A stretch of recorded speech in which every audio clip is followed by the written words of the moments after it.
living in any city, you're gonna need a budget.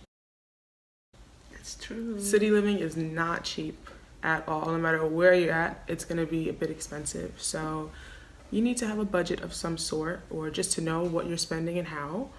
And I think nobody really likes to talk about their exact budget. Yeah, but it depends, you know, like if it's about food, I don't mind talking about it. Exactly. Food is something that everyone wants to talk about, no matter how much you're spending or what you're not doing, because it's food. Right. I love food. I love food. We always eat food and talk about food and share different foods together at work. Like It's fun. it's the best part. So, do you eat out a lot? No, I don't really. I cook most of the time. Right. Same. I mean, you guys have seen my apartment. And your apartment as well. Small. They're Yeah. not. It's they're really not- packed. It's really like every time I cook, I have to turn off at least one thing, like turn off the heat or maybe the lights sometimes. It just depends like on what I'm plugging in. Like I have to turn things off, and like space wise, sometimes I put things like over here on the floor, on the bed, like just to like move things around. Yeah. If I have really like one burner that's really good and the other one's kind of so I'll make one part first, put it to the side, another part, put it to the side, like yeah. But yeah, cooking can be an experience in a Parisian apartment, a small one, a tiny one. Like a lot of people don't have ovens, or they'll have a microwave oven mix combined thing. It's a thing, yeah. It's small fridges, so you can't store a bunch of stuff for a long time. You kind of have to, the cycle of your food goes a bit quicker because my fridge is tiny. But I think my biggest investment is buying a big fridge. Really? Oh, you have a big fridge? It's the best money I've ever spent in my life. Okay, that's on my list of things. Yeah. And so that brings us to cooking again. I think after the age of like 18, 19, everyone should be able to cook a few meals. Yeah, that's true. One meal is just for you. That's like your guilty pleasure meal. Maybe you're not sharing this with everyone. You're not bringing it to the office, but like it's for you. The second meal is something that you would bring to like a potluck, or maybe to cook for someone on a date, or just something that you would share. And the third meal is like a quick after work, like I'm busy, I'm tired, just I want to eat. So what is your after work meal? After work meal would be raclette.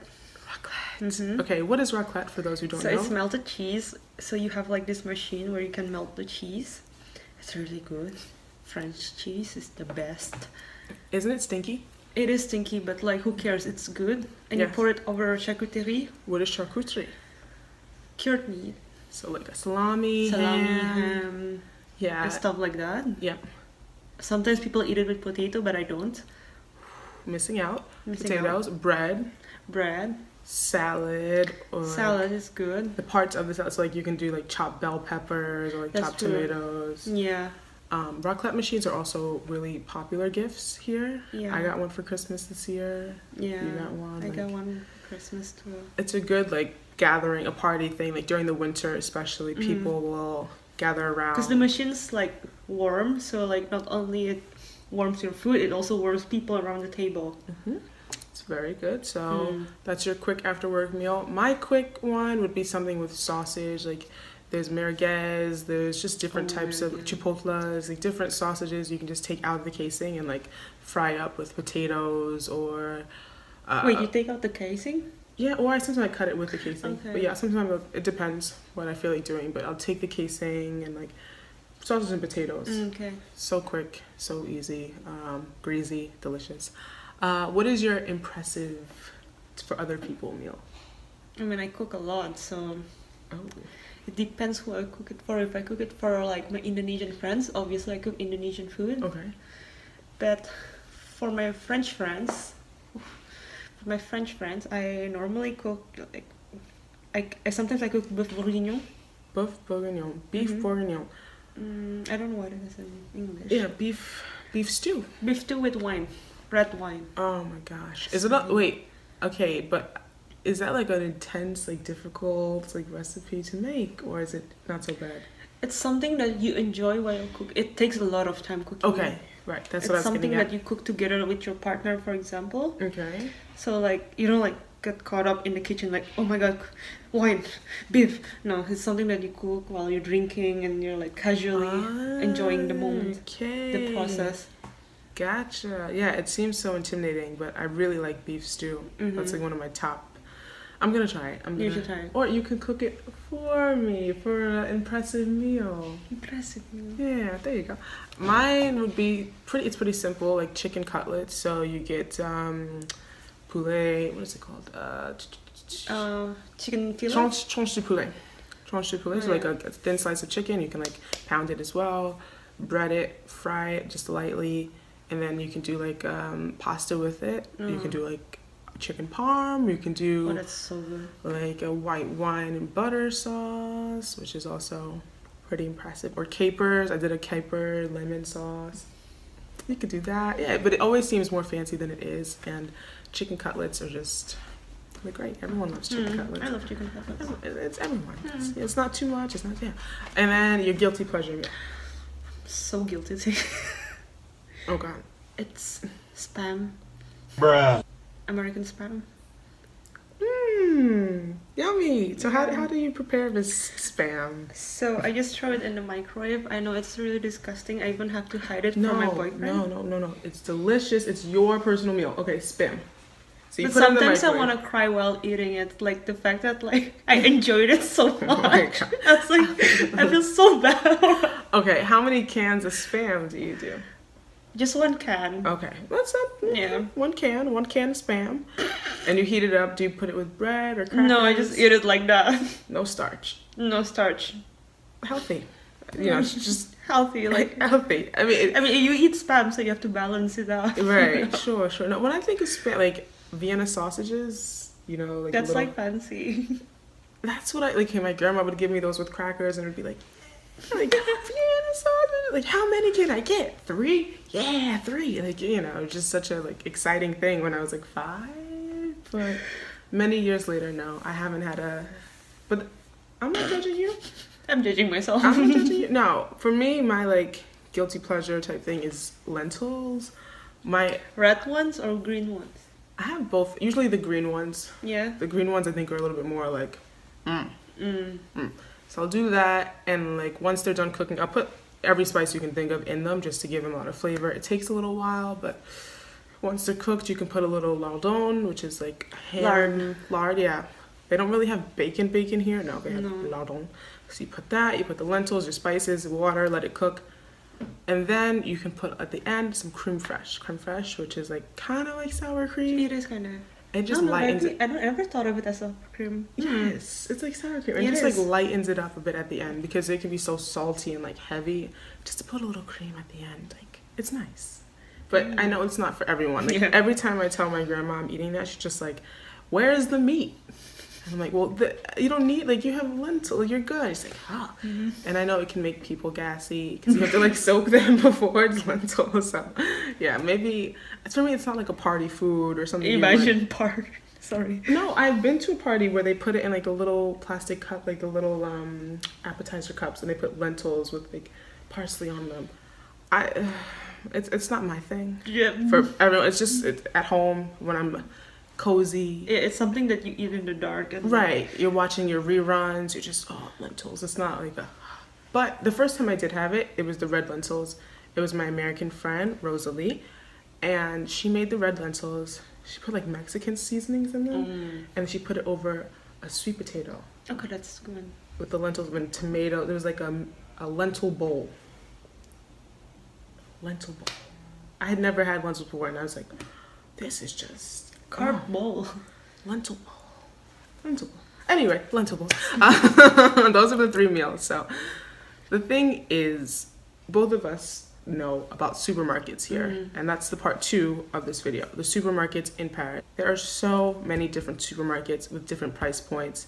I remember my first day here, the only one I could find was Monoprix.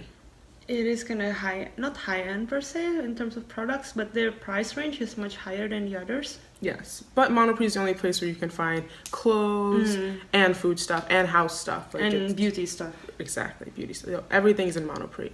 But I remember I got out of the taxi, got into my Airbnb, and I needed an adapter for my charger. yeah. Everything was dying, and I wrote down je voudrais un adaptateur. Like I wrote the phonetic like je voudrais un adaptateur. And I went into the Monoprix and I was like, je voudrais un adaptateur. I drew a map, like it was around the corner from my house, but I was so like lost and everything. So I just like drew a map, like how to get there, like put some breadcrumbs, like how to get home from my Airbnb. But yeah, Monoprix is good. Also connected to Franprix. I don't know about Franprix. I don't really like it. Really? Yeah, it's like empty and expensive and sad. Okay, but they do have some really good roasted chicken and potatoes. Oh yeah, they have salad bar, roasted chicken and potatoes. They have pressed juice bar. The pressed juice, you can get orange juice or pomegranate juice.